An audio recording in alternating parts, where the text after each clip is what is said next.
Assalamualaikum warahmatullahi wabarakatuh. Assalamualaikum. Allahumma sholli ala Sayyidina Muhammad. Buya Yahya yang dirahmati dan dimuliakan oleh Allah. Amin. Semoga Buya diberikan umur panjang oleh Allah Subhanahu wa taala dalam ketaatan, sehat walafiat dan dipermudah segala urusannya, terutama urusan dakwahnya. Mengenai tadi Buya yang tadi dikemukakan tausiah yang dikemukakan tadi masalah zikir Buya. Begini Buya, Allah itu kan maha suci. Kitab yang diturunkan juga Al-Quran maha suci. Nabiullah juga Nabi Muhammad SAW adalah Nabi yang suci.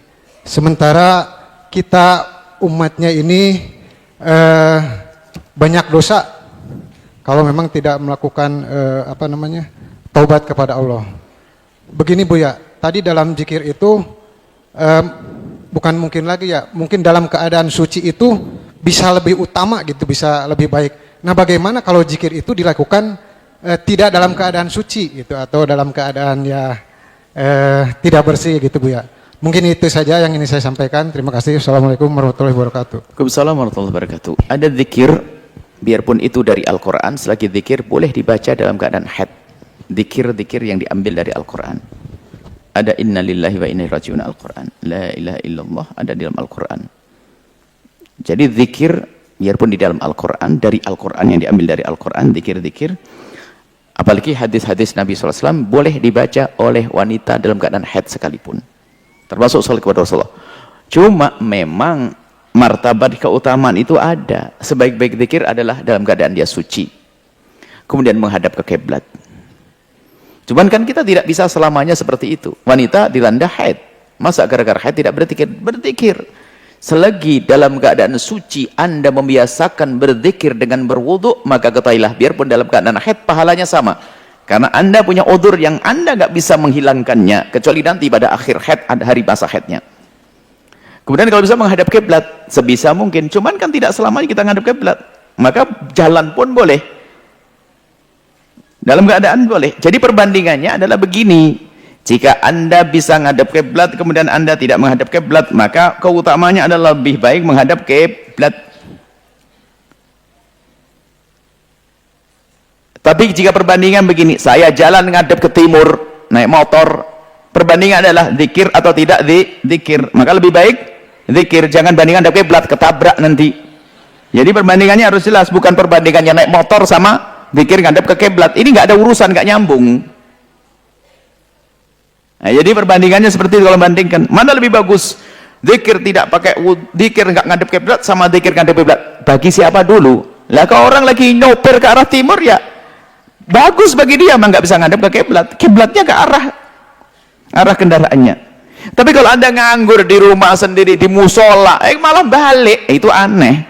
Anda di masjid ngadepnya ke arah timur, itu aneh. Tapi tetap dapat pahala. Tapi ingat, martabat zikir adalah bersuci, menghadap ke kiblat, menutup aurat. Anda nggak nutup aurat pun juga sah kok berzikir. Cuman masalah keutamaan saja. Cuman karena bicara keutamaan, jangan orang dijadikan satu martabat, nanti malah nggak berzikir. Suatu martabat Anda menginginkan orang murid-murid Anda nomor satu semuanya. Awas, kalau zikir harus punya wudu, harus ngadep ke kiblat. Kalau enggak, jangan, tidak boleh. Itu aturan yang saya buat, yang ikut sama saya. Nggak zikir nanti. Jadi yang mudah saja, yang bisa menghadap kiblat silahkan menghadap kiblat. Kalau memang mampu lakukan, kalau tidak Allah Maha tahu karena ada uzur. Kemudian khususnya wanita haid, jangan gara-gara haid tidak berzikir, tetap berzikir, justru harus berbanyak. Kenapa? Anda banyak bolong, sholat sudah enggak. Sholat enggak kan? Sholat enggak. Sudah gitu mau enggak bangun malam. Tahajud oke lah enggak. Tapi jangan sampai enggak bangun malam. Inilah kelemahan wanita, itu kelemahan pemahaman wanita.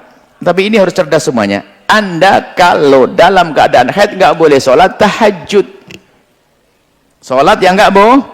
Tapi hendaknya Anda tetap bangun malam. Kan Allah menyeru hal min mustaghfirin. Siapa yang minta ampun? Minta ampun nggak pakai sholat bisa kok. Ini jangan gara-gara haid libur seperti itu tuh. Kalau sudah haid libur sudah nggak tahajud, hilang tahajud. Memang nggak tahajud tapi bangun malam tetap plus pahalanya, buatin kopi suami, bangunin anak-anaknya, nungguin sambil zikir, pahalanya sama. Jangan libur Bu, paham enggak? Angkat tangan yang masih suka liburan tuh. nanti doain biar tobat ya. Karena bangun malam itu penting sekali, membiasakan. Apalagi yang haidnya 14 hari, nanti giliran suci bangun malam jadi berat lagi, kayak mulai lagi. Keutamaan di tengah malam itu bukan hanya melakukan sholat, tapi ingat kepada Allah, termasuk berzikir kepada Allah Subhanahu wa taala. Lakukanlah biarpun dalam keadaan haid untuk berzikir tengah malam. Wallahu a'lam bishawab.